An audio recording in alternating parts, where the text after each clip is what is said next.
આ 26 લોકસભા ને એમાંય પાટીલજીનો કાર્ય મંત્ર છે કે 5 લાખથી વધારે વોટથી દરેક લોકસભા આપણે જીતવી છે અને સરકાર તરીકે અમારે જે કામ કરવાનું હશે એ તમારી પાસેથી તમારી સાથે રહી અને એ કામ અમે કરીશું. આપણે સૌ સાથે મળી અને 26 સીટો 5 લાખથી વધારે વોટથી જીતીશું એવો અહેસાસ આપણા રાષ્ટ્રીય અધ્યક્ષને આપીએ, જેથી કરીને એમને એમ થાય કે ના 26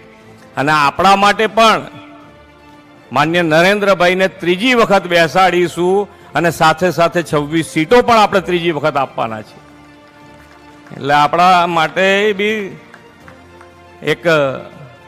ગૌરવવંતો આ સમય છે. તો આપણે એના માટે